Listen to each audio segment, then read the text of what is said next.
너의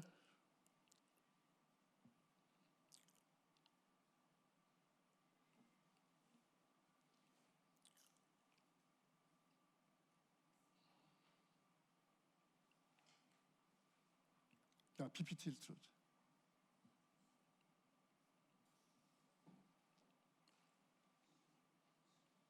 여호수아서 24장 15절.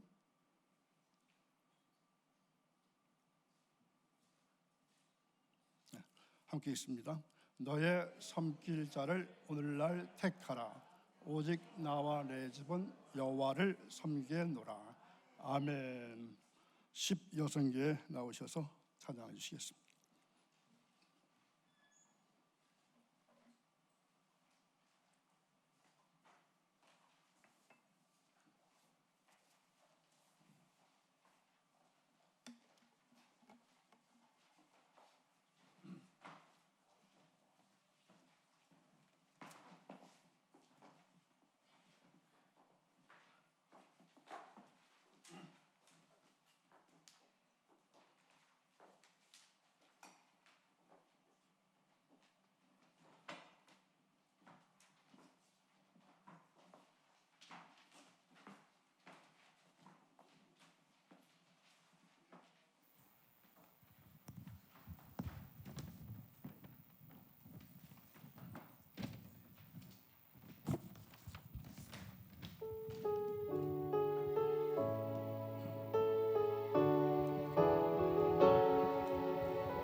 주가 나로 바다 위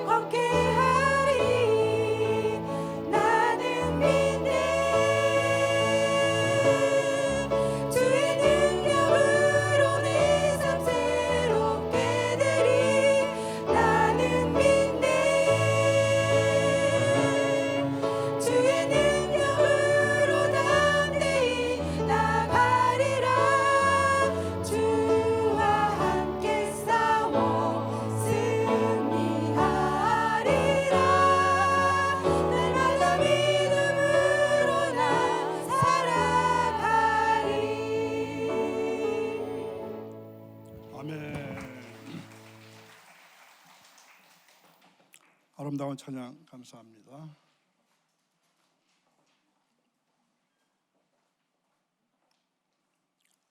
이제 남은 날들을 어떻게 살아야 되겠습니까? 70살 생일을 맞던 날 새벽에 평소처럼 책상에 앉아서 기도를 드리던 저는 하나님께 이렇게 여쭈었습니다. 돌이켜보면 제가 고등학교를 졸업하고 재수하던 그러한 시절 20살쯤에도, 물론 그때는 20살이라 해도 철이 덜 들었을 때지만 이 물음을 붙들고 씨름한 적이 있었던 것 같습니다. 앞으로 어떻게 살 것인가를 고민하느라고 매서운 추위도 잊은 채 자취하던 아현동에서 이 광화문에 있는 학원까지 하염없이 걸었던 그러한 기억이 지금도 생생합니다. 걷다 보면 밤이 오고 헤매다 보면 별이 지던 그때 제가 찾아낸 대답은 어설프고 또 막연했지만 그 당시 젊음에 어울리는 답이었습니다. 그런데 벌써 인생의 숱한 세월을 보내고 이제 70의 문턱에 와서야 이제껏 살아온 삶을 돌아봄으로 해서 저에게 찾아온 황혼기에 어울리는 답을 찾아야 할 때가 또 오게 된 것입니다. 여러분, 살다 보니 그렇습니다. 삶이 우리를 향해서 던지는 물음은 늘 한결같은데 우리의 대답은 해가 거듭되면서 조금씩 달라지더라는 것입니다. 자연이 그러하듯이 우리 또한 자라고 성장하고 익어가기 때문에 그럴 것입니다. 며칠 동안을 기도하면서 씨름한 끝에 저는 이러한 답을 얻었습니다. 제가 앞으로 생을 마칠 때까지 얼마 될지 모르지만 끊임없이 노력하고 하는 3가지 원칙입니다. 3번,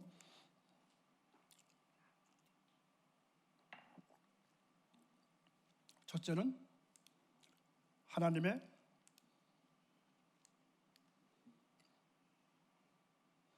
말씀대로 순종하며 살아간다. 계속해서 깨닫고 이룬다는 얘기입니다. 2번째는 배우는 것을 중단하지 않는다. 계속해서 배우고 익힌다는 것입니다. 또 하나는 가진 것은 없지만 그래도 나누고 떠난다. 재물은 나눌 게 별로 없으니까 재능이나 지식이나 경험 등이 포함될 수 있을 것입니다. 청년 시절에는 제가 목사가 된다는 것은 전혀 생각하지도 못한 그러한 목표였습니다. 저의 아버님은 이 나라의 보통 아버지인 농사꾼이었습니다. 거기다가 명목상 천주교 신자였습니다. 저에 대한 아버지의 소망은 아주 소박했습니다. 농고를 졸업하고 면석이나 농촌지능청의 공무원이 되는 것입니다. 그리고 남양 홍씨 며느리를 맞아서 여태까지 아버지께서 읽어오신 대농은 아니지만 농토를 지키는 것이었습니다. 여기 남양 홍씨 며느리 계신가요? 남양 홍씨 안 계세요? 제가 살고 있는 수원 지역에서는 남양 홍씨 며느리를 얻으려고 아주 애를 많이 썼다고 합니다. 왜냐하면 남양 홍씨가 살림을 잘한대요. 지금도 마찬가지지만 대학에 가기 위해서는 인문고등학교를 가야지 실업학교를 졸업하고 좋은 대학에 간다는 것은 기적에 가까운 일입니다. 대학에 혹시 진학한다 할지라도 이 기초가 부족하기 때문에 교양 과목은 물론하거니와 전공 과목도 따라가기가 어렵습니다.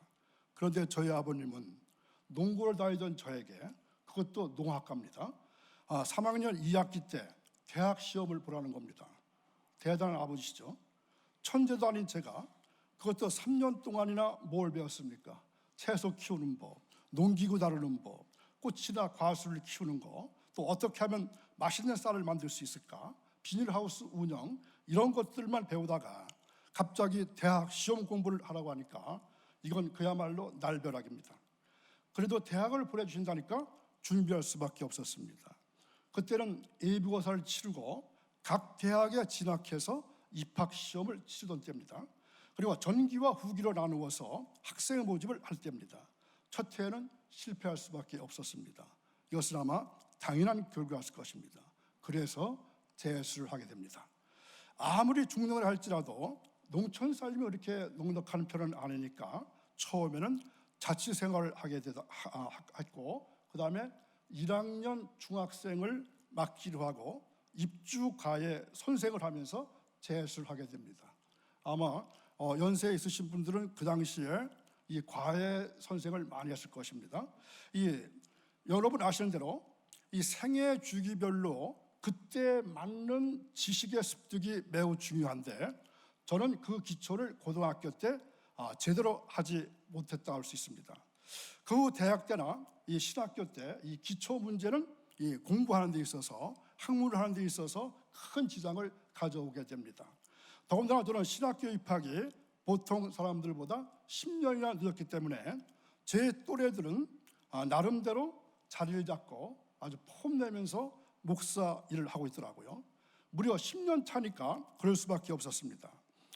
제 때만 하더라도 이 설이 전도사 때 정혜원 목사님 만날 것 같으면 나이에 상관없이 아주 깍듯하게 선배로 대접하던 그러한 시절입니다.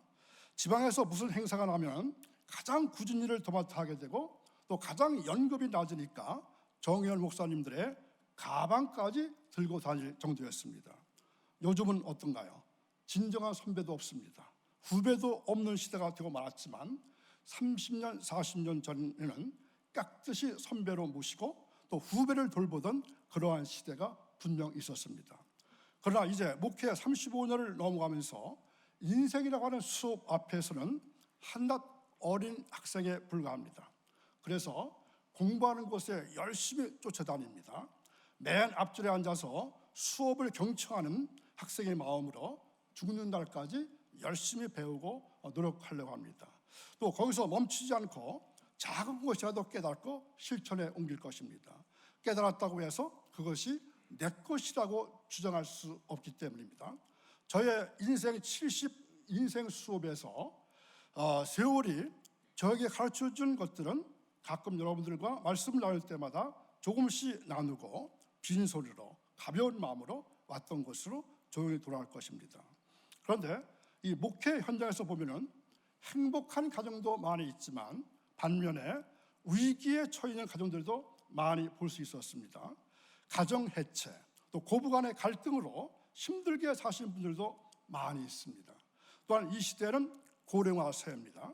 이러한 면에서 건강한 신앙과 함께 인생의 황혼기를 아주 지혜롭게 보내는 비결에 대해서 제가 경험했던 것, 또한 배웠던 것들을 함께 나누면서 은혜를 나누고자 합니다. 물론 여기 계신 교우분들 중에는 저보다 훨씬 더 연세가 많으신 분들이 계시지만 그래도 저보다는 어리신 분들이 많기 때문에 앞으로 사시면서 오늘 말씀을 들을 때 남은 세월을 살아가시면서 조금이라도 도움이 되었으면 좋겠습니다. 여러분, 서유석이라고 하는 가수가 부른 노래 너 늙어봤냐?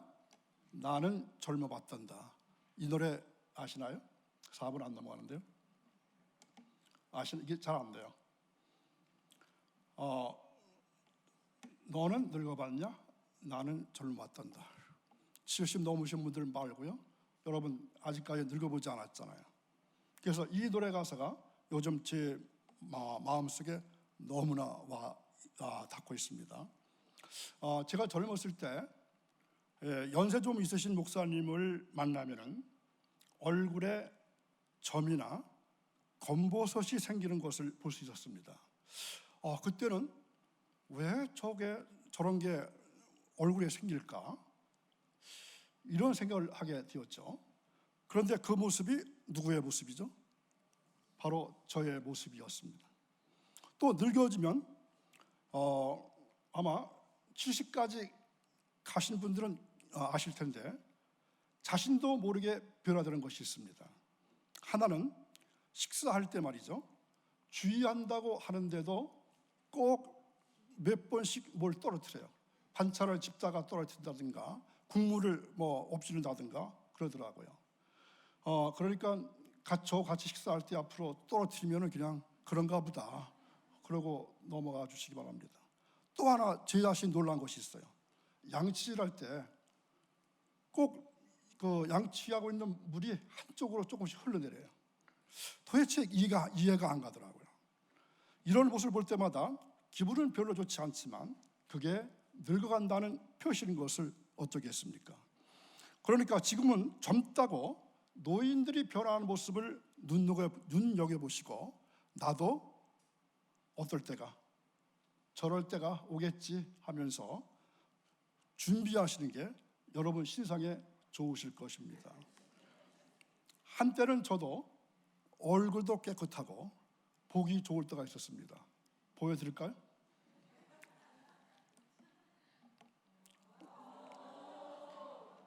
대학교 4학년 때입니다.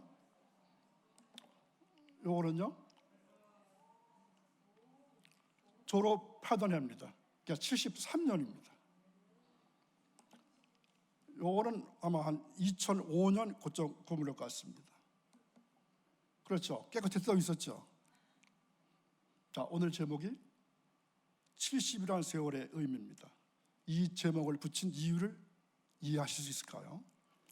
주민등록상으로 지난 8월 5일이 만 70세였습니다. 또 미국에서 취득했던 운전면허증이 끝나는 날이기도 합니다.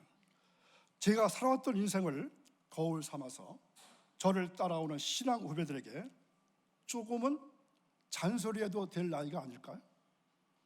요즘은 티칭이나 멘토보다도 본을 보이는 게 낫고 그냥 지켜봐주는 게 더 좋다는 것을 알고 있습니다. 그러나 70이라고 하는 의미는 좀 가르쳐도 되지 않을까요? 동의 안 하시네요? 인생을 흔히 42.195km의 마라톤에 비유합니다. 마라톤에서 우승하기 위해서는 첫 스타트도 중요하지만 그 과정과 마지막 도착점까지의 체력 안배와 집중력, 또 정신력과 인내가 필요합니다. 또한 승부의 최후 결정은 어디에 있을까요? 마지막 스포트가 좌우합니다. 요거죠. 그런데 인생도 신앙도 마지막 스포트가 모든 것을 좌우한다고 해도 과언이 아닐 것입니다.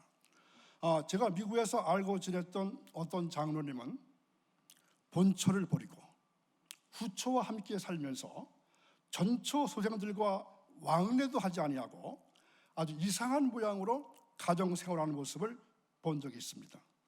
결과적으로는 교회의 덕이 되지 못하고 주위 사람들에게 너무나 안타까운 모습을 보여주신 장로님이었습니다.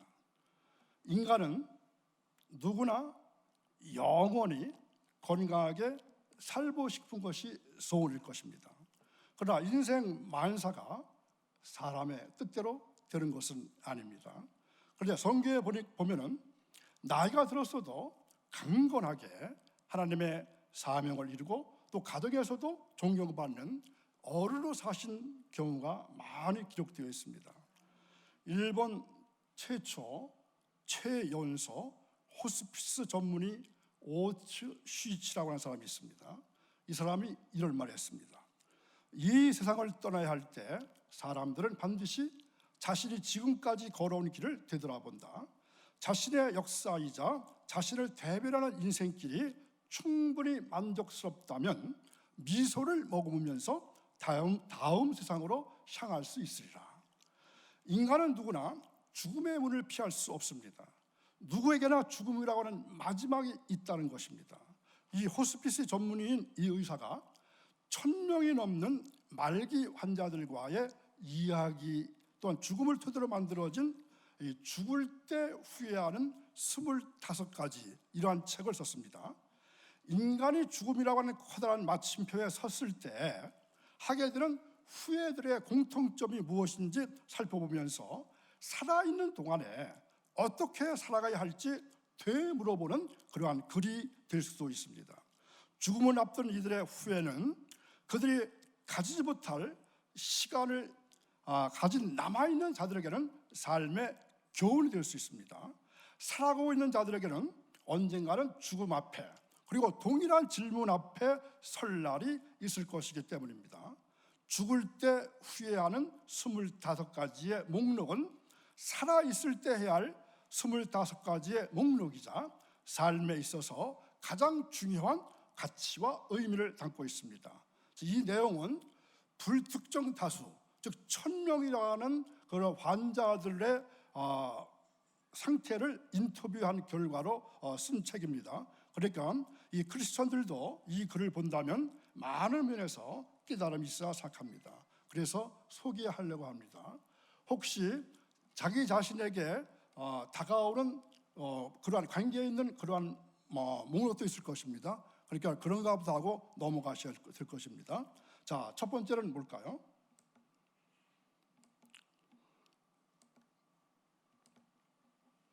죽음을 앞둔 환자들의 한결같은 마음입니다. 자신의 몸을 소중히 하지 않았던 것. 평소 자신의 몸을 좀 더 소중히 여겼으면 지금 내가 아프지 않았을 텐데, 이러한 생각입니다. 두 번째는 상당수의 말기암 환자가 병원 침대에 누워서 무슨 생각을 하느냐, 유산 상속 문제로 골머리를 앓는다고 합니다. 또한 많은 환자들은 꿈을 실현하기 위해서 전력을 다하지 않았던 것을 후회했습니다. 그리고 뭐죠? 죽음을 앞둔 환자들이 식욕이 떨어지거나 최악의 경우는 미각까지 잃어버리게 됩니다. 건강을 잃기 전에 맛있는 것을 많이 먹어두라 조언했습니다. 맛있는 것 많이 잡수시기 바랍니다. 그리고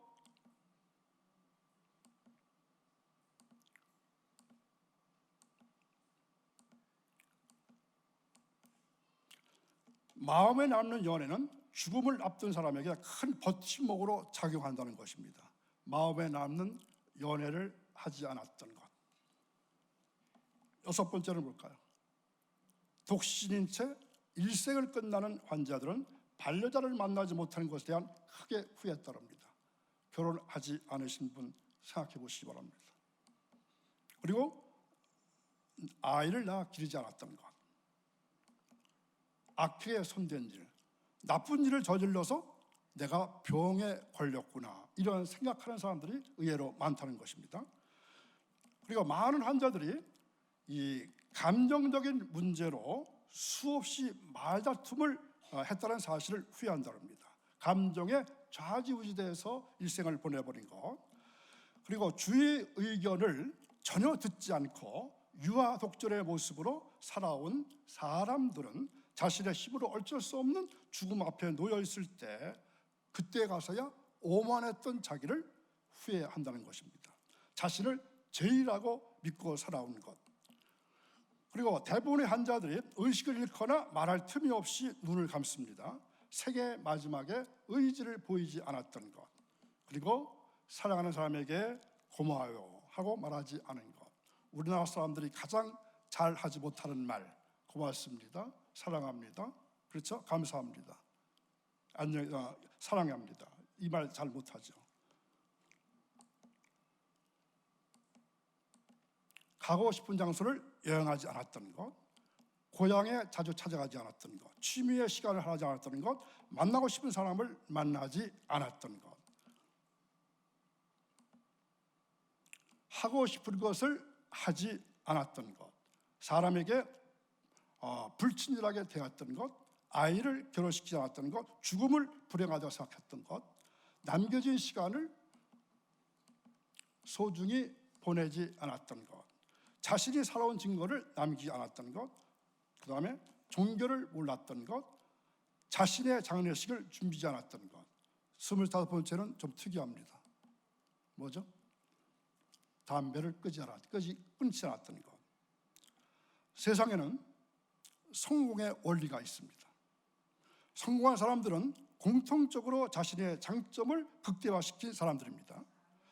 자신을 스스로 닦고 조이고 가르치는 사람은 행복 기술자가 되겠지만, 게으른 사람은 불행의 조수가 몰려올 것입니다. 그래서 나이가 들어도 그동안 쌓은 지혜와 경륜으로 삶의 새로운 꿈과 희망을 추구할 수 있습니다.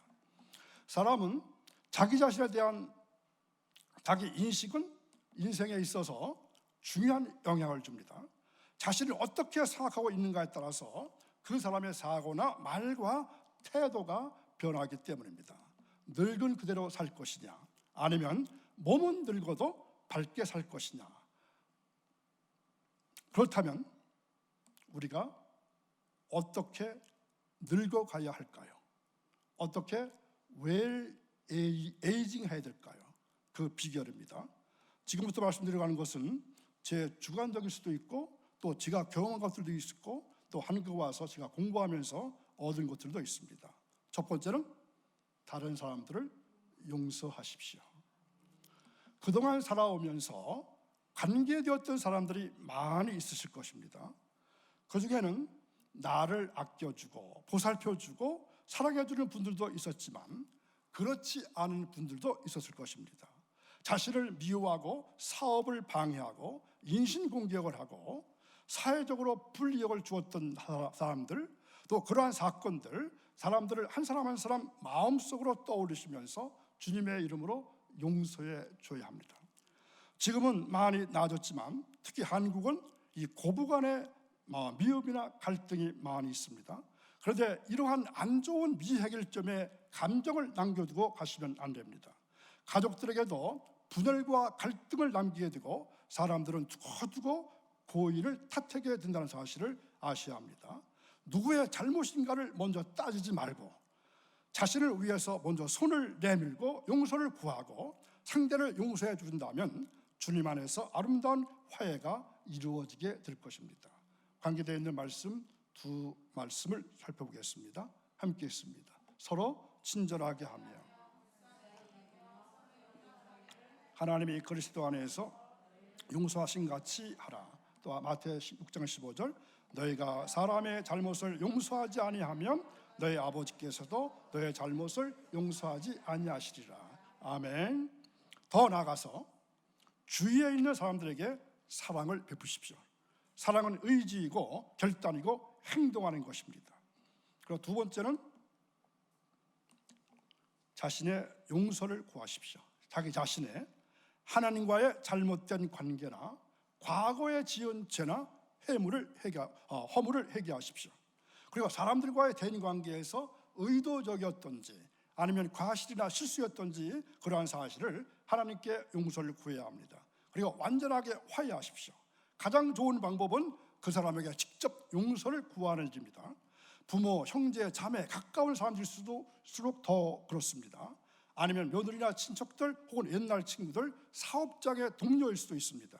그들에게 전화나 메일이나 문자나 편지를 통해서 용서를 구한다면 그들을 감격하게 되고 당연히 용서할 것입니다. 또한 하나님의 은혜를 그들에게 끼치는 아름다운 모습으로 비춰지게 될 것입니다. 그리고 세 번째는 자녀, 후손들에게 남길 메시지를 준비하는 것이 필요합니다. 인생을 오직 하나님을 위해서, 백성들을 위해서 살았던 백전노장이 있습니다. 그는 마지막 숨을 거둘 때까지 일선 현장에서 보낸 믿음의 사람이었습니다. 이 여호수아는 마지막 고별 설교를 통해서 어떻게 말합니까? 여호수아서 24장 15절 너의 섬길 자를 오늘날 택하라. 오직 나와 내 집은 여호와를 섬기겠노라. 아멘. 무슨 말입니까? 이렇게 자신의 철저한 신앙 고백을 하고 있습니다. 그리고 여호수아는 마지막으로 이렇게 경계합니다. 여호수아 24장 20절입니다. 함께 읽습니다. 만일 너희가 여호와를 버리고 돌이켜 너희에게 화를 내리시고 너희를 멸하시리라. 아멘. 이와 같이 후손들에게 진실되고도 간절하게 신앙의 중요성을 꼭 강조해야 할 것입니다. 그리고 네 번째는 일기나 자서전을 후손들에게 남기십시오. 한 신앙의 가문에서 일어났던 간증 또 체험을 책으로 남기는 것은 아주 의미 있는 일입니다. 이 책 속에는 어떤 것이 들어야 될까요? 섬겼던 교회, 신앙 경력, 고향, 성장 과정, 실패와 좌절, 젊음, 도전, 성공의 장, 여러 가지 인생의 역사가 녹아 있을 것입니다. 이러한 방법을 통해서 좋은 가풍은 전수하고 나쁜 역사는 경계하면서 비전의 가문을 세우는 것입니다. 이번에 말씀을 준비하면서 아까 사진 보여준 것처럼 이 앨범을 한번 찾아봤어요. 그런데 버려야 될 것이 엄청 많더라고요. 그거 제가 가면 그거 누가 치우겠어요? 누가 보고 그렇겠다, 좋았겠다, 겠습니까?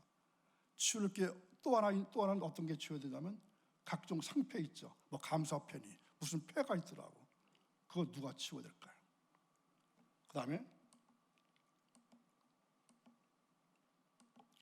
편지나 문자, 메시지를 보내십시오. 이게 무슨 말일까요? 이 자녀나 손자들에게 주기적으로 편지나 문자, 메시지를 보내는 것이 중요합니다. 자녀들의 교육 효과에 좋은 효과를 거둘 수 있습니다.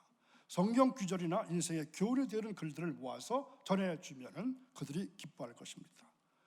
그리고 화해 조정자, 피스메이커가 되어주십시오. 온유함으로 주위 사람들을 편안하게 해주는 피스메이커가 필요합니다.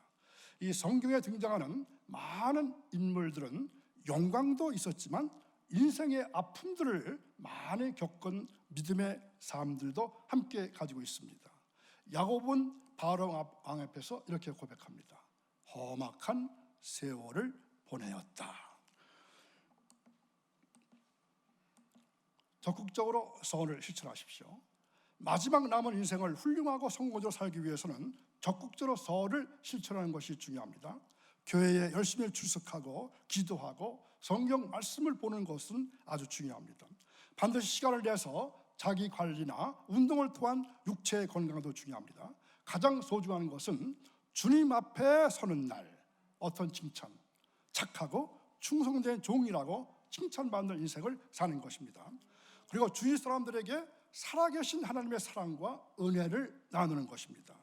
세상에서 상처뿐인 권력이나 명예, 부귀보다도 하나님 앞에서 인정을 받고 사람들에게 칭찬을 받고 존경받는 삶을 살았다면 진정한 인생의 성공자가 될 것입니다. 그리고 후손들에게도 존경받는 믿음의 귀감으로 자리 잡게 될 것입니다. 인생의 기념비를 남겨두십시오. 성경에 보면은 중요한 사건이나 하나님의 은혜를 체험하고 나서 꼭 기념비를 세웁니다. 그 이유는 자신들의 체험을 기록하기 위해서 세우기도 하지만 먼 훗날 후손들에게도 그 사실을 알리기 위해서입니다. 사무엘 선지자는 국가적인 차원의 미스바 기도회를 개최합니다. 그리고 기도할 때 하나님께서 적군인 블레셋을 물리쳐 주십니다. 이것을 기념해서 기념비를 세웁니다. 하나님께서 여기까지 우리를 도우셨다 하고 그 이름을 에벤에셀이라 이렇게 부릅니다. 여호수아도 이스라엘 백성들과 창이라 요단강을 건너고 나서 12지파가 돌을 취해서 기념비를 세웁니다. 이 돌들이 이스라엘 자손에게 영원한 기념이 되리라 하라 이렇게 말씀하셨죠.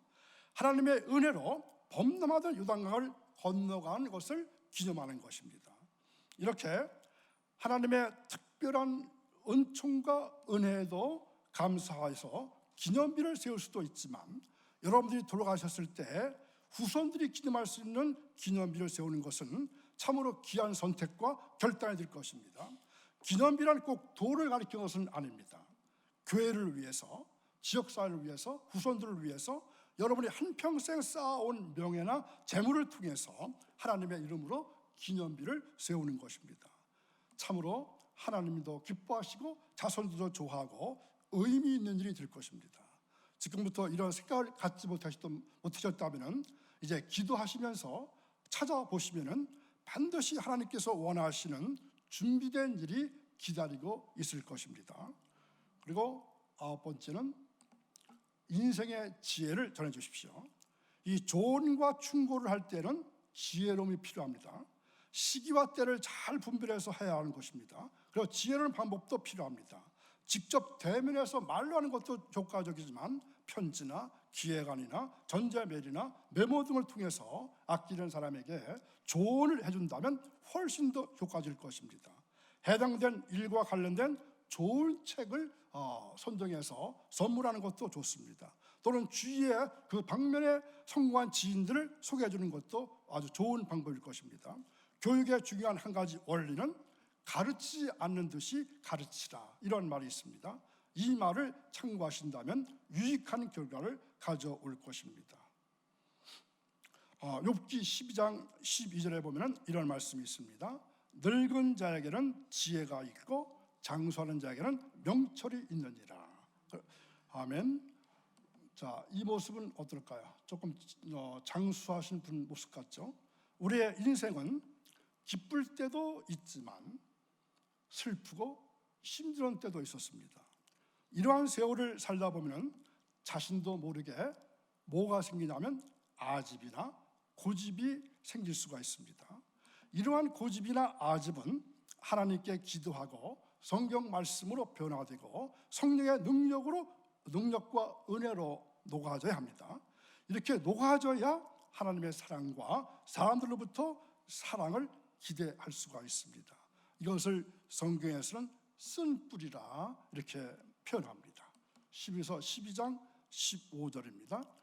너희는 돌아보아 하나님 은혜에 이르지 못하는 자가 있는가 두려워하고 쓴 뿌리가 나서 괴롭게 하고 많은 사람이 이로 말미암아 더러움을 입을까 두려워하고. 아멘. 이러한 부정적인 요소가 가정에서 혹은 주위 사람들과의 대인관계를 어렵게 할 수가 있습니다. 긍정적이고 낙천적으로 사는 것이 필요합니다. 그것이 자신을 위해서 또한 주위에 있는 사람들에게 하나님의 은혜를 끼치는 일입니다.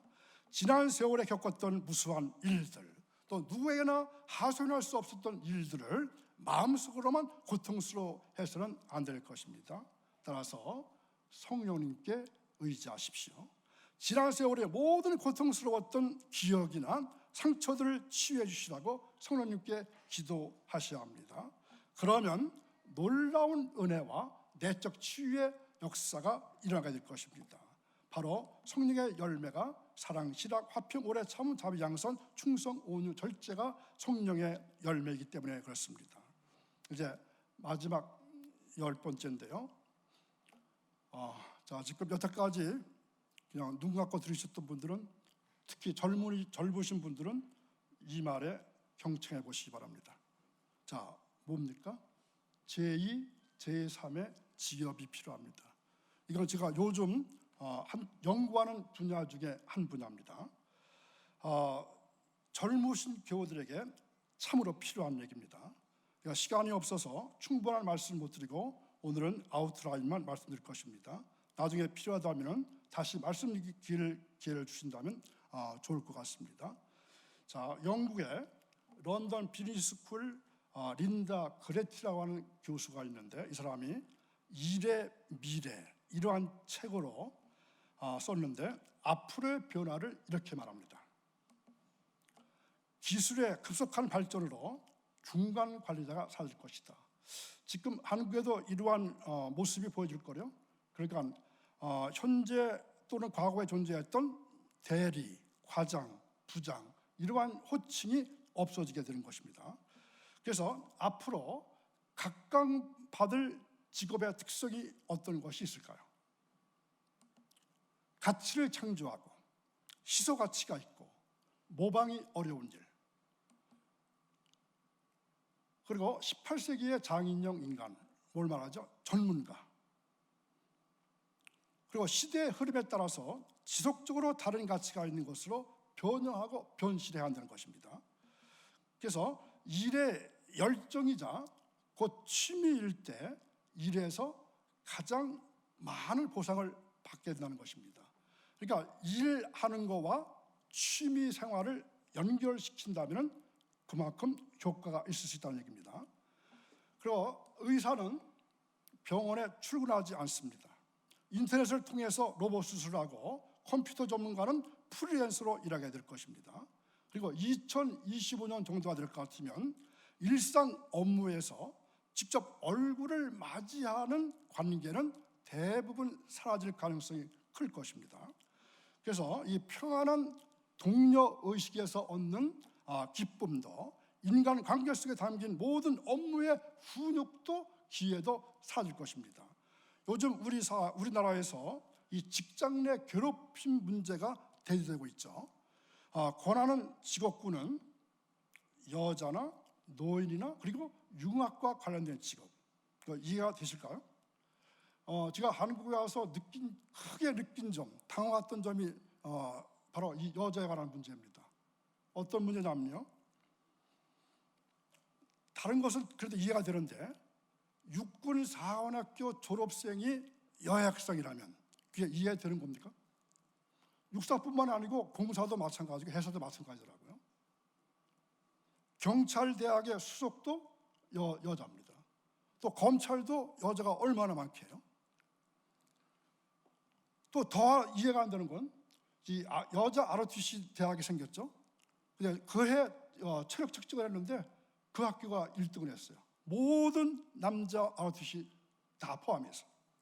그래서 여자와 관련된 직업, 노인은 말할 것도 없죠. 점점 고령화되니까. 이 융합은 뭘까요? 자꾸 합쳐지는 거죠. 핸드폰을 볼 때 그전에는 뭐 전화만 있었는데 요즘은 어떻습니까? 자꾸 합쳐져 가지고 여러 기능을 수행하고 있습니다. 그러니까 앞으로 직업을 택함에 있어서 이 세 가지를 고려할 필요가 있습니다. 그리고 각종 자격증을 취득하는 것이 필요합니다. 제가 권하는 것 중에 하나는 트라우마 치료 전문가입니다. 많은 사람들이 정신적인 피폐, 정신적인 문제로 고통을 당하고 있죠. 그래서 이 트라우마를 치료하는 전문가가 앞으로 엄청난 각광을 받게 될 것입니다. 그리고 인공지능이 잘 할 수 없는 것. 자, 이제 두 번째는 고령화입니다. 여러분 80년 노동시대 들어보셨어요? 이제까지는 80년을 살고 60세까지 일을 했다면 앞으로는 어떻게 되는 거죠? 100년을 산다면 80년 동안 일을 해야 합니다. 그래서 지금처럼 한 직장에서 계속 일하기보다는 일을 하다가 중간에 휴식하고 재충전한 뒤 다시 다른 일을 하는 패턴이 늘어나게 될 것입니다. 그래서 80년 노동시대에는 계속 학습해서 자기 발전을 하고 재교육을 받고 자기 자신에게 재투자하는 일이 필수적입니다. 여기에는 목회자도 예가 아닙니다. 왜냐하면 설교하는 로봇이 등장했습니다. 아세요? 그것도 종교개혁을 일으켰던 독일에서 재작년 2017년에 나타났습니다. 5개의 외국어로 설교를 드릴 수가 있고 더 기가 막힌 것은 로봇이 축도랍니다. 자, 동영상 보겠습니다.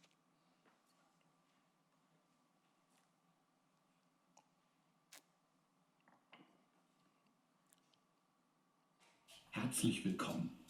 Möchten Sie von einer weiblichen oder einer männlichen Stimme gesegnet werden? Gerne. 저 Welchen 누르면 Segen brauchen Sie? 언어가 바뀌는 겁니다. 자, 손이 올라갑니다. 뭐 하려고 그럴까요? Gott segne dich und behüte dich. Er lasse sein Angesicht leuchten über dir und sei dir gnädig. Gott erhebe sein Angesicht auf dich und schenke dir seinen Frieden. 어떨까요? 이 자리에 저런 놈이 와 있을 수가 있다는 얘기입니다. Möchten Sie den Segen ausdrucken? Danke für Ihren Besuch 예, und 꺼주시고요. auf Wiedersehen.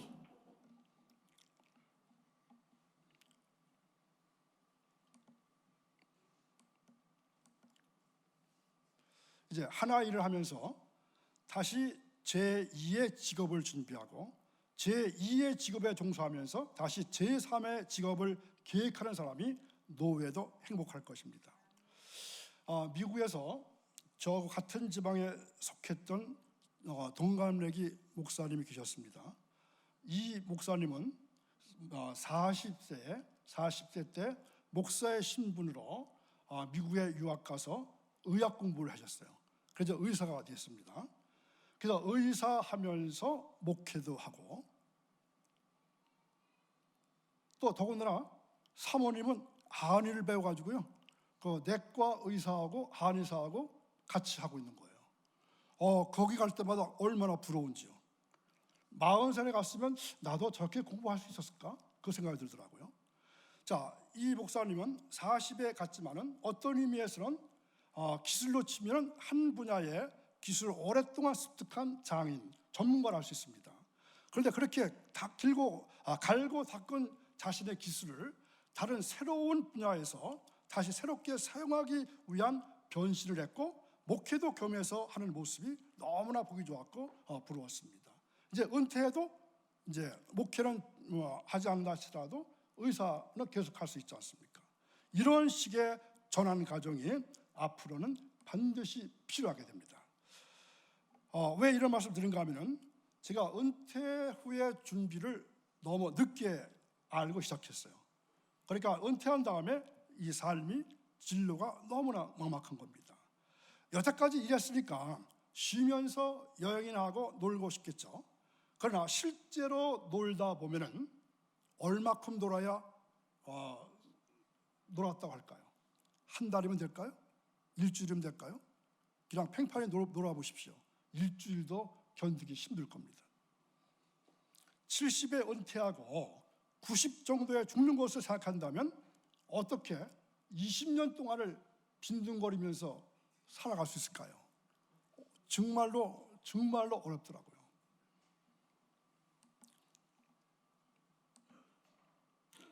세계화입니다.